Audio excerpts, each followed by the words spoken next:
Bonjour Digital TV, donc je suis Pierre Baudraco, le président fondateur de la société Bluemind, qui est éditeur de logiciels et nous éditons une solution de messagerie collaborative, c'est-à-dire gestion des emails, agenda, contacts, mobilité, le tout de façon sécurisée. On connaît déjà des solutions de collaboration, de messagerie, d'agenda, mais quelle est la spécificité de Bluemind par rapport à ces solutions qui existent déjà? Alors, une des spécificités, c'est que le produit est open source. Ce qui est un gage d'indépendance et de transparence, c'est-à-dire que le code peut être audité. C'est un produit qui peut s'installer soit dans le cloud, soit chez vous. Donc ça aussi c'est un aspect assez important pour les gens qui sont sensibles à la souveraineté ou à l'indépendance de leurs données. Donc maîtriser leurs données, les avoir chez soi. C'est du coup aussi un produit qui peut être installé chez des hébergeurs régionaux. Vous pouvez très bien avoir une offre cloud qui est hébergée près de chez vous grâce à Bluemind. Donc ça, plus l'aspect open source, plus des aspects coûts, puisque c'est souvent un peu le nerf de la guerre, très compétitif, font qu'aujourd'hui Bluemind est assez prisé et demandé, que ce soit au Gabon, Côte d'Ivoire, en Algérie, et aujourd'hui on arrive au Sénégal. Alors, open source, cela veut dire que tous ceux qui le veulent ont la possibilité d'accéder au code source de cette application. À côté, qu'est-ce que vous offrez comme service supplémentaire en termes de fiabilité et de sécurité? Alors, open source, ça ne veut pas forcément dire gratuit. Ça veut dire que les recettes, le code source est disponible. Donc, si vous voulez voir comment c'est construit, le modifier, vous pouvez. Voilà, ça c'est libre. Maintenant, nous, ce qu'on propose, c'est pas un code source, c'est une solution. Une solution, c'est un produit, mais c'est tout un tas de services autour, comme vous dites, qui vont garantir un niveau de sécurité, un niveau de qualité, et qui vont répondre à des besoins particuliers. Et donc, c'est là où la société, nous, en tant qu'éditeur, on intervient, avec des correctifs très fréquents, un outil qui vous permet d'appliquer les mises à jour et les correctifs de façon instantanée par un simple clic, et donc un suivi de la partie sécurité de votre solution. Alors, vous avez dit que dans Bluemind, il y a la messagerie, l'agenda, les contacts.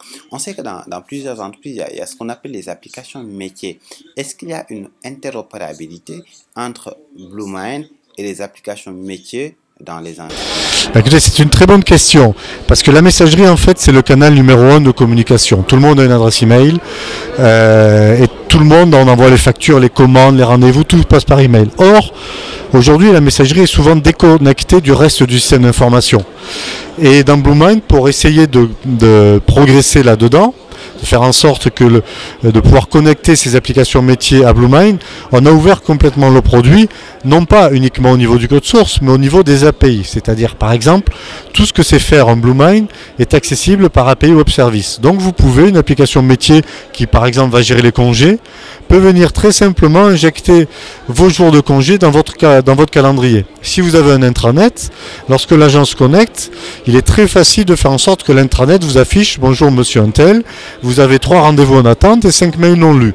Et ça, juste par quelques lignes de code, parce qu'interroger ou venir alimenter un Bluemind, ça se fait par API de façon très simple.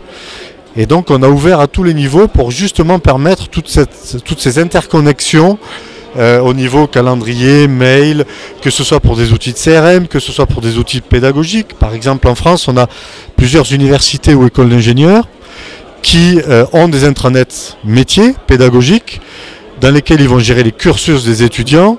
Mais in fine, une fois que les cursus sont établis, ils vont venir descendre dans l'application collaborative des étudiants, donc dans leur Bluemind. Et du coup, instantanément, les étudiants ont leurs agendas de cours dans leur smartphone.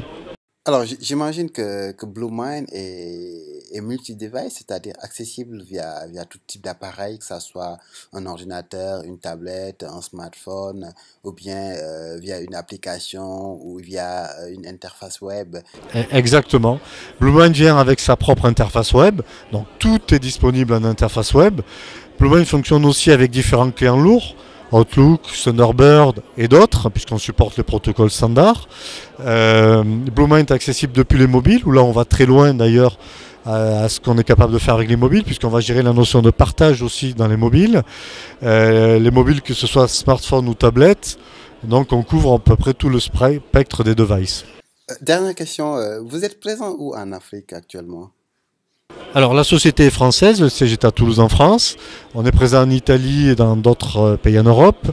Et en Afrique, on a fait nos premières opérations au Gabon, où on a les palais présidentiels, on a fait plusieurs administrations. On est également présent, enfin on a fait des projets en Algérie, en Côte d'Ivoire, par exemple avec Orange Côte d'Ivoire. Et aujourd'hui en fait on arrive au Sénégal, c'est la première fois qu'on vient au Sénégal. Et on a une filiale qui s'appelle Boomen Africa, dont la vocation est justement d'adapter le discours et le produit aux spécificités de l'Afrique francophone. Merci beaucoup. C'est moi qui vous remercie.